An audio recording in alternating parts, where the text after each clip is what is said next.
Thank you, everybody, for coming to the Aaron Torres Podcast YouTube page. I do have one quick favor before we get to the video that you came here for, and that is very simply this. You see that little red subscribe button below this video? Go ahead, smash that subscribe button. It really does help me. It really does help this channel grow and my audience grow. So go ahead and hit that red subscribe button. And now, here is the video that you came here for. All right, everybody. I am back. Good to be back. Do want to switch gears, and I'll say this. I know on Monday's episode of the Aaron Torres Sports Podcast, I told you that I was officially out of the John Calipari versus Mark Stoops business. I meant it at the time. At the end of the day, Mark Stoops said what he had to say, defended his program on Saturday. John Calipari issued the public apology. I don't believe that he intended to be malicious. And so as far as I was concerned on Saturday, I really was kind of just done with that story. Didn't think there was anything to add. I didn't think there was anything interesting. And I figured, look, if one of those two coaches says something, we'll revisit it. But for the most part, I was completely done with it. Then Monday happened. Then a third person threw his hat in the ring. Paul Finebaum, the acclaimed, well-known radio host on ESPN.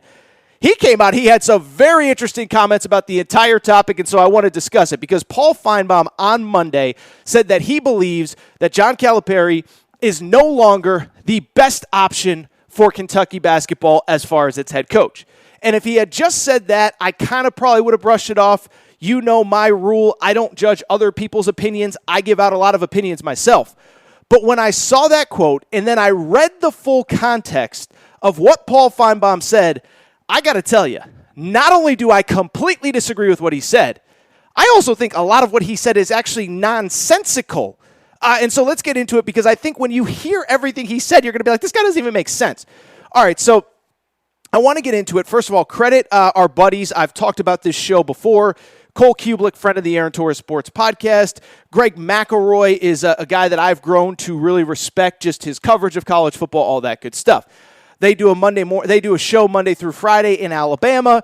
They were, of course, the show about 2-3 weeks ago that had Nick Saban on the show saying that last year was a rebuilding year.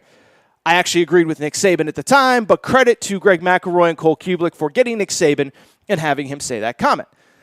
Well, their show was also the one where Paul Finebaum was on Monday and was asked, Paul Finebaum does these hits across, especially the southeast part of the country, SEC country, and he's asked about all sorts of stuff. And so he was asked about the John Calipari, Mark Stoops stuff. And I'm not going to read you everything that he said. He did say, look, I think this is Mitch Barnhart, the AD, drawing a line in the sand. I think it's Mitch Barnhart kind of siding with his football coach, who isn't constantly up as you-know-what, asking for stuff. But he also said some interesting stuff about just kind of the present and future of college sports outside of just the John Calipari piece, which is interesting to me. So I want to start with one thing that Paul Finebaum said before I get to what he actually said about Calipari. First, he said this. Listen, I don't need to explain Kentucky basketball, but you and I understand that in 2022, when billion-dollar deals are being made across the board, it's all about football. It's not about basketball. You might have legitimately been able to have heard Mike Krzyzewski say a year ago that we're a basketball school, but even at Duke today, you probably couldn't make that statement, and you certainly couldn't make it at the University of Kentucky. And so that part outside the Calipari stuff is interesting to me, and what I will say is I don't necessarily disagree with Paul Finebaum on that. I don't necessarily disagree with what he said as far as basically everyone being a football school right now because football is what creates these billion-dollar TV deals. Even in the Big Ten, Indiana and Purdue are great basketball schools, but we all know the Big Ten is getting that TV contract because of football. So if you want to argue that the term basketball school or women's basketball school or baseball school or soccer school or whatever, that simply doesn't exist in 2022, okay, I can hear that argument. But I did find that particular argument very interesting with Paul Finebaum's very specific quote about John Calipari. So let's get to this, and let's get to what Paul Finebaum said about John Calipari. He said, are you guys telling me you can't find a coach better than John Calipari right now? Billy Donovan? I'm just throwing a name out there, a young coach who is up and coming. Take your pick. John Calipari is really no longer the best option at Kentucky. And he said that he's taken a lot of phone calls on this topic. A lot of Kentucky fans have called into his show, and they are very mixed on how to feel about John Calipari. And I can tell you, as somebody who covers this stuff 365 days a year, college sports, the SEC, I can also tell you that Kentucky fans are very torn on how to feel about John Calipari. But why I find that last quote especially interesting is because when you pair it with the first quote, Paul Finebaum's quotes make absolutely no sense. On the one hand, he's saying the term football school, term basketball school no longer exists. If you play in the SEC, the Big Ten, anywhere with major college football, you are in fact a football school. But then he also says, yeah, but John Calipari kind of tries to stink. John Calipari stinks and needs to be fired. Well, let me ask you this. If you're arguing that Kentucky isn't a basketball school, but that John Calipari also needs to be fired, aren't you actually legitimately arguing that, oh no, it is a basketball school and we're holding John Calipari to a different standard? Because that's where it gets interesting to me. If you're arguing the term basketball school doesn't exist, if you're arguing basketball doesn't matter on the level of football, I can rock with that argument.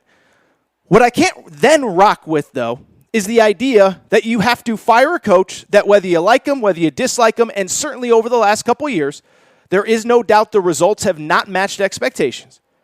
But John Calipari's resume is pretty strong at this point. I know we pick apart the one national championship, and I understand all the great recruits who have come through. And to only have one national championship, I understand where a Kentucky fan is disappointed. But at the same time, if you look at the totality of John Calipari's resume, it's pretty freaking incredible. 13 years at the school now, he's heading into year 14. He's heading into year 14, by the way, with a really good team that we saw in the Bahamas. In those 13 years, though, prior to this coming season, here's Calipari's resume. 1 national championship, 4 Final Fours, 6 SEC regular season titles, 6 SEC tournament titles. 8 Elite Eights, 7 Elite Eights, I believe. 7 Elite Eights, 8 Elite Eights, something like that. And so let me ask you a very simple question. If Kentucky isn't a basketball school, how the heck are they going to get rid of a coach that has a national championship, 4 Final Four, 6 SEC regular season, 6 SEC tournament titles on his resume? Because to me, if you're truly a football school, if football truly matters, I'm sorry, you're not firing a coach with that sort of resume unless there's some kind of crazy personal life scandal, some NCAA scandal. As a matter of fact, most coaches at football schools, they can't even get to that point in their careers because they get scooped up by somebody else. I mean, think about it. If the Ohio State basketball coach or the Alabama basketball coach or the Texas basketball coach, if they got 1 Final Four, if they got 2 Final Fours, don't you think by Final Four 3, Final Four 4, Final Four 5, Duke would scoop them up, Kentucky would scoop them up, Arizona would scoop them up, Kansas would scoop them up, North Carolina? Because I kind of think that they would. And so to me, like I said, I have no fundamental issue with Paul Finebaum saying they need a better coach. I have no fundamental issue with Paul Finebaum saying that the term basketball school no longer exists. Where I have a problem is Paul Finebaum claiming that basketball schools no longer exist and football runs everything, and then immediately demanding a coach be fired who's won 6 SEC regular season titles, 6 SEC tournament titles, 4 Final Fours, and a national championship. I do think it also leads, by the way, to a very interesting conversation about the second part of the quote just in general of whether whether there's actually somebody better out there for Kentucky basketball than John Calipari. And I will say this. I will say what I very often say on this show. In life, people, what do I always say? 2 things can be true. 2 things can be true. And what I would say about this particular topic, I understand the frustration of Kentucky fans. I understand Kentucky fans feeling like they deserve more from a head coach. I also don't know that I agree with what Paul Finebaum said. I don't know that I agree that there is somebody out there that definitively gives Kentucky basketball a better chance to win at the level, to do everything that that Kentucky does than John Calipari at this specific moment. First of all, there's just no way to know, right? I mean, you can throw out names of young guys and guys that are on the way up and all the stuff that Paul Finebaum said. But we've seen Just because a guy has success at a smaller school, a power 5, power 6 school, doesn't mean that just because you've had success at other levels, you are going to be able to handle what it is like coaching at what I would still call a basketball school, what John Calipari calls a basketball school, but at the very least, if we don't think basketball schools exist, then a school where basketball is top priority. We saw it with the guy prior to John Calipari at Kentucky. His name was Billy Gillispie. Now, most people don't remember it. It was 14 years ago. It was a complete disaster, okay? Guy had success at UTEP. The guy had success as an assistant coach. The guy had success at Texas A&M. He comes to Kentucky, completely melts down. How about, you want a better recent example? How about the guy that just got let go at Louisville? Chris Mack came in with an unimpeachable resume. Chris Mack came in, and I was the guy that said, this is can't miss. This is as can't miss can get. Well, it freaking missed. By year 4, he quit in the middle of the season because the pressure of being the Louisville basketball coach got to him. And so to me, the idea that there's just all these young up-and-comers. Now, there's a lot of really talented guys. But are there guys that can recruit at the level that Cal has? Are there guys that can win at the level as Cal has as consistently over the next decade? That is where I get tripped up.